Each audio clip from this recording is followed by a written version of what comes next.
Welcome to shops of blessing. దేవుని కృపలో భద్రపరచబడి నూతన దినములో ప్రవేశించాం. ఈనాటి దేవుని వాగ్దానం, నిన్ను అన్యజనులకు వెలుగుగా ఉంచియున్నాను. I have made you a light for the gentiles. అపోస్తల కార్యాలు 13వ అధ్యాయం 47వ వచనం. Praise God. ఈ నూతన దినములో దేవుడు మీ కొరకు సిద్ధపరిచిన ప్రతి దీవెన ఆకాశపు వాక్యలు విప్పి మీ మీద కృమ్మరించునుగాక. మరి ఒక నూతన దినాన్ని ఆరంభిస్తున్న నేపథ్యంలో ప్రేమ కలిగిన వాగ్దానము ద్వారా దేవుడు మనల్ని దర్శిస్తూ ఉన్నాడు. ప్రతిదినం నీ బాగు కొరకు, నీ భవిష్యత్తు కొరకు నువ్వు మంచిగా ఉండాలని అనేక వ్యూహాలు రచిస్తూ ప్రణాళికాబద్ధంగా ముందుకి కొనసాగుతున్న నీతో దేవుడి మాట అంటున్నాడు. నీ ఆలోచనల కంటే నా ఆలోచనలు ఉన్నతమైనవి, నీ తలంపుల కంటే నా తలంపులు ఎంతో ఎత్తైనవని మాట్లాడుతూ నీ నిమిత్తం అద్భుతమైన ప్రణాళిక నేను సిద్ధపరిచి ఉంచానని మాట్లాడుతున్నాడు. నీ భవిష్యత్తు కొరకు ప్రయాసపడే నీతో అనేకులకు నిన్ను భవిష్యత్తుగా ఉంచాలని దేవుడు ఆశపడుతూ ఉన్నాడు. చీకటిలో నుండి బయటికి రావటానికి ప్రయాసపడుతున్న నీతో చీకటిలో మగ్గుతున్న అనేక మందికి నేను వెలుగుగా ఉంచాలని దేవుడు ప్రణాళిక సిద్ధపరిచాడు.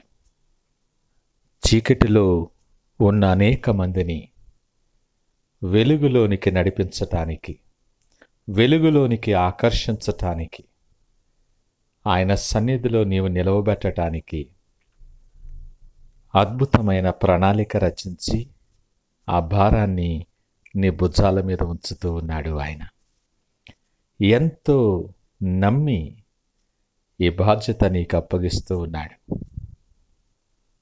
ఈ ఉదయకాల సమయం నీతో ప్రత్యేకమైన రీతిలో దేవుడి ఆత్మీయ సందేశము ద్వారా దర్శిస్తూ ఉన్నాడు. ఈ లోకము దాని ఆశలు గతించిపోతాయి, కానీ ఆయన మాటలు నిత్యము నిలుస్తాయి. దేవుని ఎరగని జనాంగమునకు, ఇంకను చీకటిలో నివసిస్తున్నటువంటి వారికి, బంధకముల చేత పట్టబడినటువంటి జనాంగమునకు నీవు ఒక మార్గముగా, ఒక మార్గదర్శకముగా, వారందరికీ వెలుగుగా దేవుడు నిన్ను ఉంచి ఉన్నాడు. మనకు అయోగ్యత లేనప్పటికీ ఆయన ప్రణాళికలో నీ స్థానం అది. ఆయన ప్రణాళికలో ఆయన నిన్ను ఎంపిక చేసుకున్న ఆ గొప్ప కార్యం అది. ఈ నూతన దినములో ఎంతకాలం నీ పరిస్థితులను తలంచుకొని, నీ ఆలోచనలను మాత్రమే సిద్ధపరచుకొని నీకు నీవే చింతిస్తూ ఉంటావు.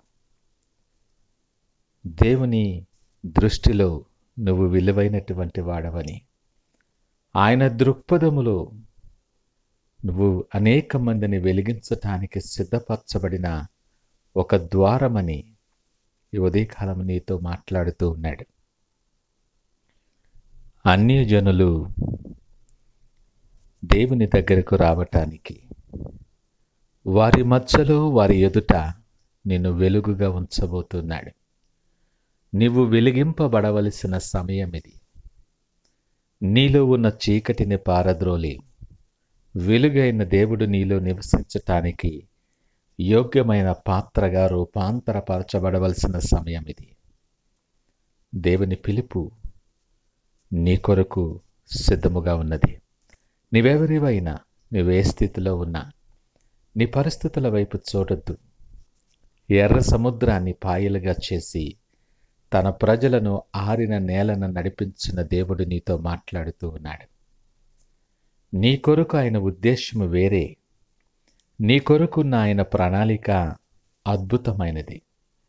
నీవు కేవలం లోక సంబంధమైన వాటి మాత్రమే దృష్టించవేమో.